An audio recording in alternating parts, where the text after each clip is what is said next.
जब बेटे ने अपने बूढ़े पिता को कड़ाके की ठंड में उनके कपड़े उतारकर पीटा और रात में घर से बाहर निकालकर दरवाज़ा बंद कर दिया, फिर पिता ने किया कुछ ऐसा कि उनके होश उड़ गए। बेटा, ये तुम क्या कह रहे हो? मैंने कोई चोरी नहीं की। मैंने तो प्लेट में तुम्हारी जूठी सब्जी रखी हुई थी, वही सब्जी आधी रोटी के साथ खाया था। उसके अलावा और कुछ भी नहीं खाया बेटा। मैंने तो रस भरी कहाँ रखा हुआ था देखा भी नहीं, और तुमने बिना कुछ देखे मुझ पर इतना बड़ा इल्ज़ाम लगा दिया। बेटा, मैं तेरा बाप हूँ। अब इन बूढ़ी हड्डियों में और अधिक मार सहने की ताकत नहीं है। अब तो मत मारो बेटा। मैं तो बर्तन साफ करने गया था, उन्हीं बर्तन में से बचे खाने को खाया था, क्योंकि मैं सुबह से कुछ भी नहीं खाया था बेटा। तभी महेश जी की बहू नैना दंदनाते हुए आई और गुस्से से बोली, अरे बुढ़े, क्या कह रहा है कि मैं तुझे खाना नहीं देती हूँ? तेरा पेट है या कुआं? सुबह शाम दोपहर कितना ठूसता है, फिर भी तेरा पेट नहीं भरता। नैना की बातें सुनकर ओम अपने पिता को फिर से गुस्से से मारने लगा। तभी महेश बाबू बोले, मत मार बेटा, और कितना मारेगा? कुछ तो तरस खा, मैं तेरा पिता हूँ। तभी ओम दांत पीसते हुए अपनी आंखों को बड़ी बड़ी करके अपने पिता से बोला, पिता है तभी सिर्फ मार कर ही छोड़ देता हूँ, वरना कोई दूसरा होता तो कब का जहर देकर मार देता। बूढ़ा हो गया है लेकिन अभी भी शर्म नहीं आती, चोरी करना नहीं छोड़ा अभी तक। मैंने कितने अरमानों से नैना के लिए रस भरी लाया था और कब का चट कर गया पता ही नहीं चला। हद होती है चोरी करने की और चटोरेपन की भी। महेश जी रो रो कर गिड़गिड़ाते हुए अपने बेटे को अपनी सफाई देते रहे, लेकिन बेटा था कि अपने पिता की बात सुनने को तैयार ही नहीं था, क्योंकि वह तो अपनी पत्नी के प्यार में अंधा जो हो गया था। उसकी पत्नी दिन को रात कहती तो वह भी वैसा ही कहता, गर्मी को बरसात कहती वह उसे भी सच मान लेता। ऐसी हालत थी ओम की। तभी नैना ने कहा, सुनिए जी, इस बुढ़े को ऐसे ही मारने से कुछ फर्क नहीं पड़ने वाला है। यह तो मार खाते खाते ढीठ हो गया है। इसे पता है 2-4 थप्पड़ या डंडे मारोगे और छोड़ दोगे, फिर से यह वही करेगा जो इसका मन करेगा। इसलिए आप ऐसा कीजिए, इस बुढ़े के सारे कपड़े उतार दीजिए और सारी रात कड़ाके की ठंड में बाहर आंगन में ही पड़ा रहने दीजिए और खाना पीना भी बंद कर देंगे। तब इनकी अकल ठिकाने आ जाएगी। तब कहीं इनको समझ में आएगा कि अपने ही घर में चोरी करने का अंजाम क्या होता है। अरे, इतनी सारी रसभरी एक साथ कैसे खा लिया इस बुढ़े ने? मैं तो सोच सोच कर हैरान हूँ। तभी महेश बाबू लड़खड़ाती जुबान से बोले, बेटा, मैं कोई रसभरी नहीं खाया। मैंने तो रसभरी को देखा भी नहीं कि वह कहाँ रखी हुई थी। मैंने तो बस तुम्हारी प्लेट की जूठी सब्जी के साथ उसी प्लेट में रखी आधी रोटी को खाई थी, उसके अलावा कुछ भी नहीं खाया। झूठ बोलता है बुढ़े, एक तो चोरी और ऊपर से सीना जोरी, नैना ने गुस्से से कहा और अपने पति से ससुर को पीटता देख मन ही मन खुश हो रही थी, क्योंकि वह तो सारे रस भरी नैना ने ही खा लिए थे, लेकिन अपने ससुर को पिटवाने के लिए उन पर इल्जाम लगा दिए। नैना की बात मानकर ओम अपने पिता के कपड़े जबरदस्ती खोलने लगा, लेकिन महेश बाबू गिड़गिड़ाते हुए बार बार कह रहे थे कि बेटा, मेरे साथ इतनी भी ज्यादती मत करो, मैंने कुछ नहीं किया। बेटा, मेरे कपड़े मत खोलो, मैं बीमार पड़ जाऊंगा। वैसे भी पहले से ही मेरी तबीयत ठीक नहीं लग रही है।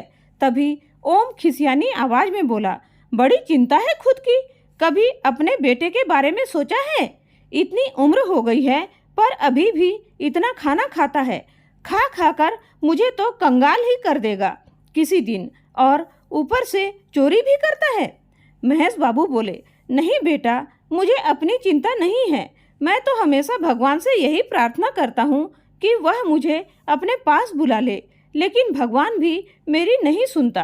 पता नहीं मेरे किस जन्म का पाप है जो इस जन्म में भुगत रहा हूँ।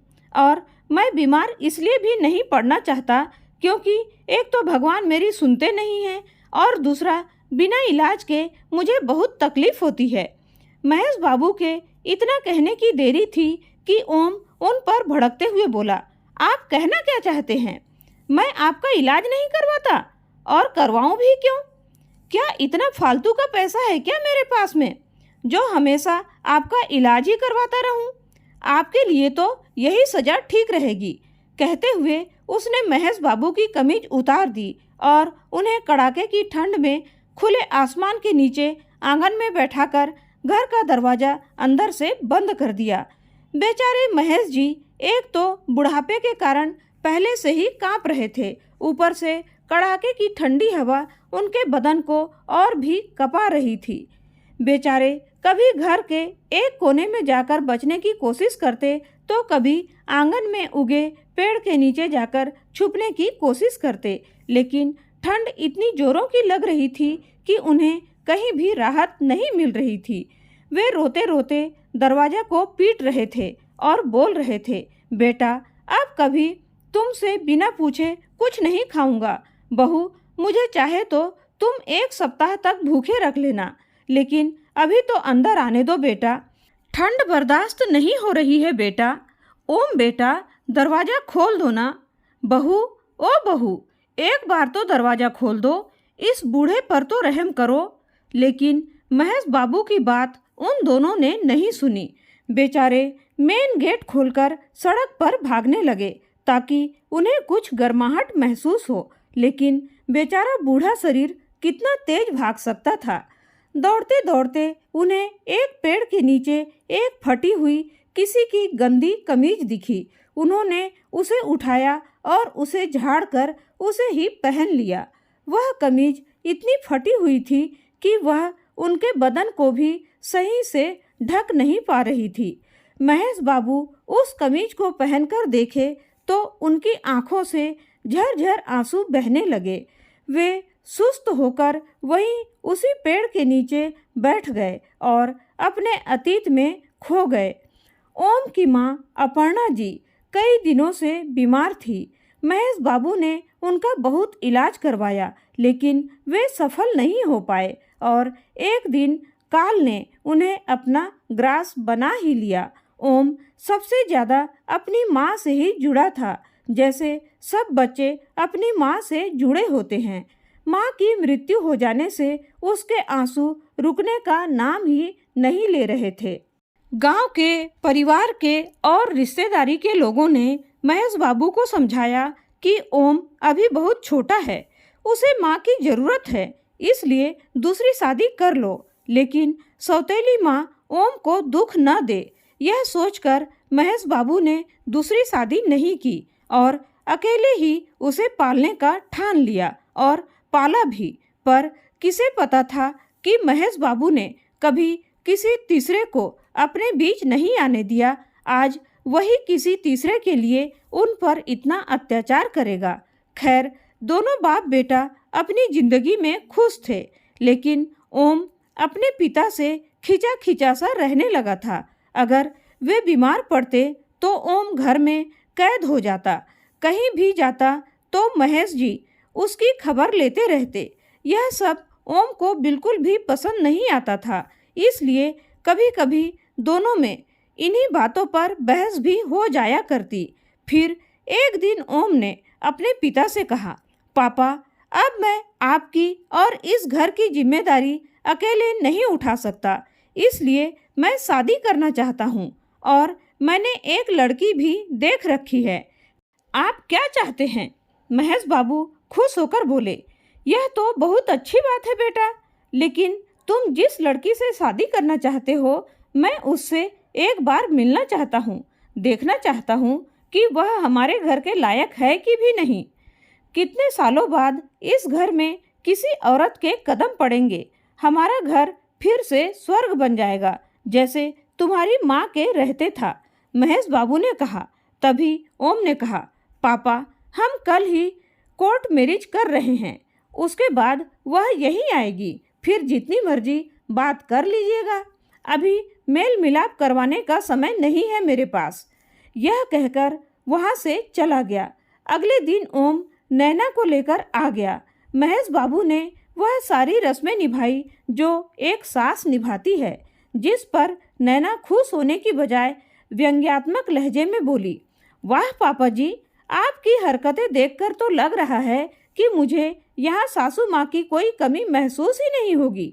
फिर तो आपको रसोई का काम भी आता ही होगा। नैना की ऐसी उलाहना भरी बातों से महेश बाबू का खिला हुआ चेहरा मुरझा सा गया। फिर भी वे कुछ भी नहीं बोले। ओम झुंझलाते हुए बोला, पापा, अब ये सब नाटक खत्म हो गया हो तो रात के खाने का इंतजाम कर लीजिएगा।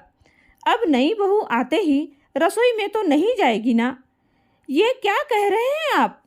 आज तो क्या, इनके रहते तो मैं कभी भी रसोई में नहीं जाऊंगी। देखो, आपने मुझसे यही वादा किया था ना? नैना ने आंखें नचाते हुए कहा, अरे हाँ बाबा, वैसे भी ये पूरे दिन घर पर रहकर करेंगे भी क्या? तुम्हारे आराम में कोई खलल नहीं आएगी, ये वादा रहा। बस अब तो खुश हो ना? ओम ने हंसते हुए कहा। तो महेश बाबू उन दोनों की बातें सुनकर हैरान हो गए। कहाँ तो वे सोच रहे थे कि सालों बाद घर में लक्ष्मी का प्रवेश हुआ है और कहाँ लक्ष्मी के मुंह से ऐसी बातें सुनने को मिल रही थी। समय बीतता गया। महेश बाबू अपने घर में नौकर बनकर रह गए थे। घर का काम हो या बाहर का, सारे काम की जिम्मेदारी उन्हीं की थी। जब कभी वे बीमार भी पड़ जाते तो भी उन्हें आराम नहीं मिलता था, न ही कोई उनकी सेवा करता था। एक दिन जब महेश बाबू बाथरूम साफ करते करते फिसलकर गिर गए और उनका सिर दीवार पर जा लगा और फट गया। खून की धारा बहने लगी। वे खून को हाथ से दबाते हुए नैना के पास गए और बोले, बहू, मेरा सिर बाथरूम में गिरने की वजह से फट गया, मुझे डॉक्टर के पास ले चलो, मुझे चक्कर आ रहे हैं। तो नैना ने कहा, अच्छा, आप गिरते पड़ते रहो और हम डॉक्टर के पास लेकर जाते रहें? पैसे क्या पेड़ पर उगते हैं? चुपचाप बैठे रहिए, मैं कुछ करती हूँ। पता नहीं भगवान इस मुसीबत को उठा क्यों नहीं लेते। वह बड़बड़ाती हुई अपने कमरे में गई और अपना पुराना सा दुपट्टा लाकर महेश बाबू के सिर पर बांध दी। महेश बाबू दर्द से छटपटा रहे थे, लेकिन नैना को कोई फर्क नहीं पड़ा। जब ओम घर पर आया तो उसका बेटा मोनू ने सारी घटना के बारे में बताया। मोनू के बताने पर जब ओम अपने पिता को देखने के लिए उनके कमरे में गया तो उसके तो होश उड़ गए। वह सबसे पहले महेश बाबू को अस्पताल लेकर गया, फिर उन्हें टाँके लगवाकर घर ले आया और नैना से कहा, पागल हो गई हो क्या? सर फटकर खून लगातार बह रहा है, ऐसे तो सारा खून बहकर वे मर जाते, फिर सोचा है क्या होता? मरता है तो मरे मेरी बला से, इस आफत से तो मैं परेशान हो चुकी हूँ। इसने करवाया है ना अस्पताल में हमारा खर्चा, अब देखो इससे कैसे वह खर्चा वसूलती हूँ मैं। नैना गुस्से में बोली। अस्पताल से आकर महेश बाबू अपने कमरे में लेटे थे। अधिक खून बह जाने की वजह से काफ़ी कमज़ोर हो गए थे, पर न ही उनकी तबीयत के बारे में पूछने उनका बेटा ओम आया और न ही बहू नैना आई। वे भूख से तड़प रहे थे। अंत में थक हार कर उन्होंने ही नैना को आवाज़ लगाई और रोटी देने को कहा। रोटी? कौन सी रोटी? जो अस्पताल में खर्च हुआ है ना, उससे आपकी 3 दिनों की रोटी तो समझो गई। अब 3 दिनों तक सिर्फ पानी पीकर ही गुजारा कर बुढ़े। नैना ने कहा। महेश बाबू ने बहू की बातें सुनकर कुछ नहीं कहा। उन्होंने सोचा शायद अब तो वे भूखे ही भगवान के पास चल बसेंगे, पर कभी कभी मौत भी आसानी से नहीं मिलती। यही हुआ उनके साथ भी। वे अपनी भूख को दबाने के लिए अपने पेट को कपड़े से बांधते, तो कभी पूरा जग का पानी पी लेते, तो कभी सोने की कोशिश करते, परंतु उस बुजुर्ग को राहत नहीं मिल पा रही थी। तभी उनका पोता मोनू चुपके से उनके पास आया और अपने दादाजी को दूध का गिलास पकड़ाते हुए बोला, दादाजी, यह दूध मम्मी ने मुझे पीने के लिए दिया है, लेकिन मैं चुपके से आपके पास ले आया। आपको भूख लगी है ना? जल्दी से इसे पी लीजिए, इससे पहले कि मम्मी को पता चले।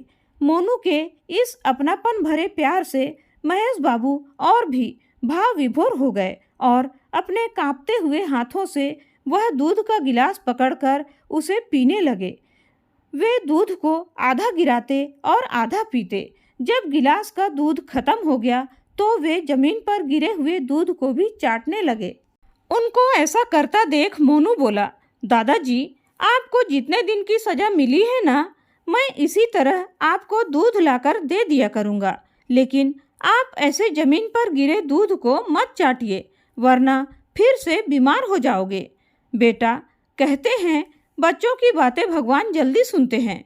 तुम भगवान से कहो ना, इस बुढ़े को अपने पास जल्दी बुला ले। महेश बाबू ने बड़े ही करुण स्वर में कहा, दादाजी, मम्मी पापा आपको बहुत तंग करते हैं ना, मैं भगवान से यह कहूँगा कि भगवान उन्हें सजा दे। मोनू ने कहा और वहाँ से भाग गया। उसी प्रकार अगले दिन भी मोनू जब दूध लेकर अपने दादाजी के पास गया तो नैना ने उसे देख लिया। फिर क्या था, उसने बढ़ा चढ़ा कर वह बात ओम को बताई। फिर ओम ने महेश जी को बेरहमी से पीटा। अब मोनू धीरे धीरे बड़ा होने लगा और अपने दादाजी के लिए आवाज़ उठाने लगा, इसलिए उसे पढ़ाई के बहाने घर से बाहर भेज दिया गया। मोनू के बाहर जाते ही ओम और नैना का वही रवैया रहा महेश बाबू के साथ। वे आए दिन कुछ न कुछ बात को लेकर महेश बाबू के साथ मारपीट करते रहते। महेश बाबू के लिए ओम ने कभी नए कपड़े या जूते नहीं खरीदा। अपने फटे पुराने कपड़े या टूटे फूटे जूते उन्हें पहनने के लिए दे देता। यहाँ तक कि खाना भी उनको कभी ताज़ा नसीब नहीं होता था। एक दिन बर्तन धोते हुए उनके हाथ से एक प्लेट गिरकर टूट गई, इसलिए बहू ने उन्हें दिन भर खाना नहीं दिया था। जब महेश बाबू बर्तन धोने रसोई में गए तो ओम ने थोड़ी सी सब्जी छोड़ दी थी और रोटी जल गई थी, जिसके कारण वह पापड़ की तरह कड़क हो गई थी। उसे वह प्लेट में ही छोड़ दिया था, बस उसी को महेश बाबू ने खा लिया था। इसी वजह से उन्हें चोर कहकर कड़ाके की ठंड में बाहर कर दिया गया और पीटा भी गया था। उधर नैना और ओम अपने कमरे में जाकर खुश होते हैं कि चलो बुढ़ा मर गया होगा कहीं जाकर, और इसी खुशी में दोनों पार्टी कर रहे थे। तभी अचानक मोहल्ले में बड़ी हलचल शुरू होने लगी। नैना ने ओम से कहा, पता नहीं आज मोहल्ले में कुछ हुआ है ऐसा लग रहा है, लेकिन मुझे कुछ खास पता नहीं चल पा रहा है। आप जाकर पता कीजिए ना, क्या बात हुई है। ओम उस भीड़ में जाकर पता करने की कोशिश करता है तो उसे पता चलता है और वह घबराता हुआ वापस आकर अपने घर का दरवाज़ा बंद कर लेता है और हाँफते हुए नैना से कहता है, गजब हो गया नैना, सामने वाले तालाब में एक बूढ़े आदमी की लाश मिली है, वह भी खाली बदन। अब पुलिस आएगी तो पापा को घर पर न देखकर हम पर ही शक न कर बैठे। लोगों ने जो हुलिया बताया उससे तो वह लाश पापा की ही मालूम पड़ती है। हम तो बुरे फंसे नैना। आप सबसे पहले तो अपने चेहरे से ये घबराहट को निकाल कर फेंकिए, डरपोक कहीं के। और हाँ, अगर पुलिस आए तो कह देंगे कि हमारे बेटे से मिलने गए हुए हैं। नैना ने अपनी भौहें चमकाते हुए कहा, लेकिन अगर पुलिस मोनू से पूछेगी तो तुम जानती ही हो ना हमारा मोनू कैसा है। अगर हम ऐसा कहेंगे तो उल्टा वही हमसे पूछने लगेगा, दादाजी तो उसके पास गए ही नहीं हैं। उल्टा वह तो हम पर ही चढ़ जाएगा कि दादाजी घर से कब निकले थे और कहाँ गए हैं। तुम भी ना ऐसे सुझाव देती हो कि एक दिन मरवा कर ही छोड़ोगी। ओम ने कहा, ठीक है तो फिर कह देंगे तीर्थ यात्रा पर गए हुए हैं और उनकी फ़ोटो भी दिखा देंगे, और फिर कोई पुरानी वाली फ़ोटो ढूंढने लगती है। दोनों यह सब बातें कर ही रहे थे कि दरवाजे को किसी ने ज़ोर ज़ोर से खटखटाया। ओम ने देखा कि दरवाजे पर पुलिस खड़ी है तो उसके तो होश ही उड़ गए। वह तो डर के कारण थर थर कांपने लगा और वह पसीना पसीना हो गया। उसने कपकपाते हाथों से दरवाज़ा खोला और बोला, जी साहब, क्या हुआ? आप लोगों ने तो सुना ही होगा, यहाँ पास के ही तालाब में एक बूढ़े आदमी की लाश मिली है और मोहल्ले वालों ने बताया कि आपके पापा जैसे लग रही है। इसलिए हम तहकीकात के लिए यहाँ चले आए हैं। पानी में डूबे रहने के कारण चेहरा काफ़ी बिगड़ चुका है, इसलिए उन्हें पहचान पाना मुश्किल हो रहा है। इसलिए अपने पापा को बुलाइए, हम उनसे कुछ पूछना चाहते हैं कि वे ठीक तो हैं ना? पुलिस ने कहा तो नैना बोली, हाँ हाँ, हमारे पापा जी तो बिल्कुल ठीक हैं। वे तो अभी चारों धाम की यात्रा में गए हुए हैं। ये देखिए उनकी भेजी हुई फ़ोटो। ऐसा कहकर नैना ने अपना मोबाइल आगे बढ़ा दिया। आप बात कराइए उनसे हमारी, क्योंकि मोहल्ले वाले बता रहे हैं कि इससे पहले आपके पापा कभी इतने दिनों तक बाहर नहीं रहे हैं। पुलिस ने सख्ते में आकर कहा, जी वो क्या है ना, पापा इस बार अपने दोस्तों के साथ गए हुए हैं। वे काफ़ी दिनों के बाद गए हैं। ओम ने हकलाते हुए कहा, ठीक है, अभी तो चलता हूँ, अगर ज़रूरत पड़ी तो कभी आऊँगा। पुलिस ने ऐसा कहा और जाने लगे। पुलिस जैसे ही जाने के लिए मुड़े थे कि महेश बाबू के छोटे भाई की बेटी सोनम, जो कि महेश बाबू को बड़े पापा ना कहते हुए सिर्फ पापा ही कहती थी, वह भी शादी के बाद भी उसी शहर में रहती थी, लेकिन नैना का व्यवहार अच्छा नहीं था, इसलिए वह उनके घर बार बार नहीं जाती थी। लेकिन आज वह मौके पर ही पहुंच गई और आकर कहने लगी, भैया पापा तीर्थ यात्रा पर कब गए और आपके पास उनकी फ़ोटो? ये फ़ोटो कहाँ से आई आपके पास? यह पापा की कई साल पुरानी फ़ोटो है। पापा मम्मी की इस फ़ोटो को मैं भी कब से ढूंढ रही थी फ्रेम करवाने के लिए। अभी कुछ दिन पहले ही मोनू ने मुझे भेजी है, लेकिन कितने अच्छे लगते हैं ना दोनों एक साथ। जब मम्मी जिंदा थी ये फ़ोटो तो तब की है ना? ये तुम क्या कह रही हो? उस पुलिस वाले ने सोनम से पूछा। हाँ सर, मैं सच कह रही हूँ। ये देखिए इस फ़ोटो को इन्होंने आपको दिखाया, वह तो आधी अधूरी है। पूरी फ़ोटो तो मेरे पास है, जो कि इनके बेटे ने ही मुझे भेजी थी। ये देखिए सर, ये रही पूरी फ़ोटो। इतना कहकर सोनम अपना मोबाइल पुलिस वाले के सामने बढ़ा देती है, जिसमें महेश बाबू और उनकी पत्नी अपर्णा साथ में थी। तो फिर इसका मतलब वह लाश आपके पिता की ही है। अब आप लोग सच बताने का कष्ट करेंगे या फिर हम लोग अपने तरीके से बुलवाएं? नहीं सर, हमें नहीं पता पापा उस तालाब तक कैसे गए। हमने उन्हें नहीं मारा, हम तो बस। इतना कहकर ओम शांत हो गया। फिर नैना बोली, हाँ सर, हमने तो बस उन्हें घर से बाहर निकाला था, लेकिन पता नहीं वे कैसे उस तालाब तक पहुंच गए। नैना भी लड़खड़ाती जुबान से बोले जा रही थी, हाँ सर, वो तो बस हम उन्हें सजा देना चाहते थे ताकि वो आगे से चोरी ना करें। ओम ने कहा, अच्छा भैया, पापा ने क्या चुराया था, जरा मैं भी तो सुनूं। सोनम की आंखों में आंसू आ गए थे। वह डबडबाई आंखों से रुआसी आवाज में बोली।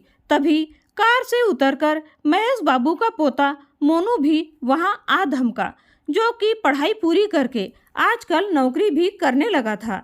उसने अपनी बुआ के आंसू पोंछे और उसे अपने गले से लगाते हुए चुप कराया और अपने पापा से पूछा, बताइए पापा, दादाजी ने आपका कौन सा ऐसा कीमती सामान चोरी कर लिया था?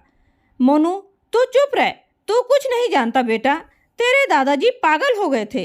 वे जो कुछ भी करते थे उन्हें कुछ याद नहीं रहता था। कभी घर से पैसे चुराते थे तो कभी कीमती सामान। इसलिए हमने उन्हें सजा देने की सोची, जिससे वे डर कर ऐसा नहीं करेंगे। ओम ने कहा, नहीं सर, ये लोग झूठ बोल रहे हैं। पापा बिल्कुल ठीक थे। सोनम रोते हुए बोली, मुझे पूरा यकीन है इन्होंने ही उन्हें मारा है। इन्हें पुलिस स्टेशन ले जाकर अच्छे से पूछताछ कीजिए, ये सब कुछ सच सच बता देंगे। ओम और नैना दोनों अपने बेटे मोनू से गिड़गिड़ाते हुए बोले, मोनू बेटा, हम तुम्हारे माँ बाप हैं, तुम अपनी बुआ को समझाओ ना। अपनी कंप्लेंट वापस लेने के लिए। तभी मोनू गुस्से से उन दोनों की तरफ देखते हुए बोला, नहीं, मेरे कोई माँ बाप नहीं हैं जिन्होंने मेरे दादाजी को कपड़े उतारकर तालाब में धक्का देकर मार डाला। ऐसे हैवानों से मेरा कोई रिश्ता नहीं है। इंस्पेक्टर साहब, ले जाइए इन दोनों को अपने साथ, मेरा इनसे कोई रिश्ता नहीं है।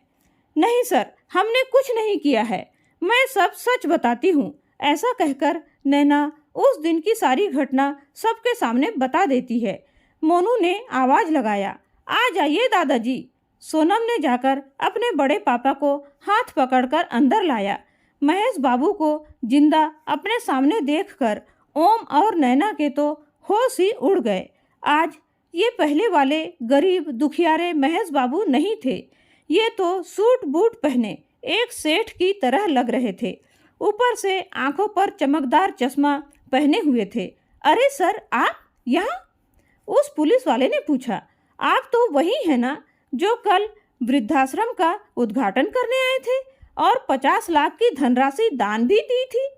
यह सुनकर ओम और नैना की आंखें फटी की फटी रह गई कि यह सब कैसे हुआ। पापा, आप यहाँ? मतलब फिर उस तालाब में? और यह सब क्या चल रहा है? ओम ने चौंकते हुए पूछा। मोनू बोला, पापा ठहरिए जरा, सब बताता हूँ। दादाजी को सांस तो लेने दीजिए। उस रात जब आप दोनों ने दादाजी को घर से निकाला था, दादाजी ठंड से बचने के लिए सड़क पर भाग रहे थे। तभी गुप्ता अंकल ने उन्हें देख लिया था। उन्हें उनकी हालत देखकर यह समझते देर नहीं लगी कि यह सब आप लोगों की ही देन है। इसलिए उन्होंने सबसे पहले बुआ को फ़ोन किया, क्योंकि बुआ ने हमारे घर के आसपास के सभी लोगों को अपना नंबर दे रखा था ताकि दादाजी को कोई भी परेशानी हो तो उन्हें तुरंत कॉल करें। फिर बुआ ने मुझे फ़ोन किया और हम दोनों वहां जाने के लिए निकल पड़े। तब तक हमने गुप्ता अंकल को दादाजी पर नज़र रखने के लिए कहा। जब हम दोनों दादाजी के पास पहुँचे तो देखे बेचारे सड़क पर पड़ी धूल भरी शर्ट को पहने हुए थे। सच कहूँ तो हमारी आंखों से तो आंसू रुक ही नहीं रहे थे। जितना तरस हमें दादाजी पर आ रहा था, उससे कहीं ज़्यादा गुस्सा आप लोगों पर आ रहा था। मैं तो उसी समय आप लोगों से जवाब मांगने जा रहा था, लेकिन बुआ ने मुझे रोक दिया और सही समय का इंतज़ार करने के लिए कहा। फिर मैंने भी सोचा सिर्फ सवाल जवाब से ही काम नहीं बनेगा, बल्कि इसके लिए तो उचित दंड भी मिलना चाहिए। इसलिए बुआ दादाजी को अपने साथ लेकर चली गई, उनकी अच्छे से देखभाल की और फिर हम दोनों ने मिलकर उनकी हिम्मत बढ़ाई कि वे पहले की तरह अपने पैरों पर खड़े हो सकें। दादाजी अपने आप को बोझ न समझे, इसलिए फूफा जी ने अपनी कंपनी में उन्हें मैनेजिंग डायरेक्टर के पद पर नियुक्त कर दिया और अच्छी खासी पेमेंट भी देने लगे। आज दादाजी ने पूरी कंपनी को संभाल रखा है। जो आप लोगों ने उन्हें दुख दिया है, उस दुख से निकलने का बस एक यही तरीका था हमारे पास। इतना ही नहीं, दादाजी ने 2 वृद्धाश्रम भी खुलवाए हैं और वहां अपने जैसे ही लोगों को शरण दी है। इनके काम से प्रसन्न होकर सरकार ने इन्हें सम्मानित भी किया है। अब ये कोई गरीब महेश बाबू नहीं हैं, बल्कि इस शहर के जाने माने हस्ती हैं। पिता की हैसियत देखकर बेटे बहू के पैरों तले जमीन खिसक गई। दादाजी, मैंने आपसे वादा किया था ना कि आपके गुनहगारों को सजा दिलवाऊंगा, तो आपके गुनहगार आपके सामने हैं। आप जो सजा देना चाहें इन्हें दे सकते हैं। इन्हें तो कानून सजा देगा बेटा। जो अपने जन्म देने वाले पिता को मारने की कोशिश कर सकता है, इन्हें इस समाज के बीच रहने का कोई हक नहीं है। वहाँ खड़े पुलिस वाले ने कहा। मोनू बोला, पापा, उस तालाब में किसी की लाश नहीं थी। वो तो हमने इस मोहल्ले वालों के साथ मिलकर एक नाटक रचाया था ताकि आप लोग अपने मुंह से अपने किए का बखान कर सकें। यह तो अच्छा हुआ जो आप लोग जेल जा रहे हैं और आपके रहने का कोई ठिकाना मिला, वरना जब मैं ऐसे ही ठंड में आपको घर से निकालता तो वह और ज़्यादा ही मुश्किल होता और शायद तब आपको रास्ते में गिरी कोई फटी हुई कमीज भी नहीं मिलती। मोनू ने कहा। फिर महेश बाबू स्वयं उसका कॉलर पकड़कर बोले, तूने मुझे न जाने कितने ही चाटे मारे और आज जो चाटा तेरे बेटे ने तुझे मारा है उसका दर्द शायद ही तू कभी भूल पाएगा। इसलिए मुझे और चाटे मारने की तुझे जरूरत ही नहीं है, क्योंकि तुझे वक्त ने बड़ा जोरदार चाटा मारा है। ये तमाचा तू जिंदगी भर नहीं भूल पाएगा। दोनों पिता के पैरों में गिरकर माफी मांगते रहे, गिड़गिड़ाते रहे, लेकिन महेश बाबू ने उन्हें माफ नहीं किया और दोनों को पुलिस उठाकर ले गई। मोनू ने अपने माँ बाप के खिलाफ गवाही दी और उन दोनों को लंबी सजा हुई। मोनू अपने दादाजी को लेकर वापस अपने घर चला गया और खुशी खुशी उनके साथ जीवन व्यतीत करने लगा। अब तो सोनम का भी जब मन करता अपने पापा और भतीजे से मिलने चली आती। महेश बाबू तो सोनम को अपने पास ही रखना चाहते थे, लेकिन सोनम अपने परिवार और बच्चों का हवाला देकर बड़े मुश्किल से जल्दी ही वापस आने का वादा करके जाती। तभी महेश बाबू उसे जाने देते, वरना उसे जाने ही नहीं देते थे। महेश बाबू अपनी बेटी को पाकर बहुत ही खुश रहने लगे थे और पोता के साथ तो उनकी जिंदगी ही संवर गई थी। उनमें जीवन जीने की लालसा बढ़ गई थी। अब महेश बाबू निस्वार्थ सेवा में ही अपना जीवन व्यतीत करने लगे थे। तो दोस्तों, आज की यह कहानी आप लोगों को कैसी लगी कमेंट करके ज़रूर बताइएगा। कहानी पसंद आई हो तो लाइक और शेयर ज़रूर कीजिएगा दोस्तों। कहानी को अंत तक सुनने के लिए आपका बहुत बहुत धन्यवाद।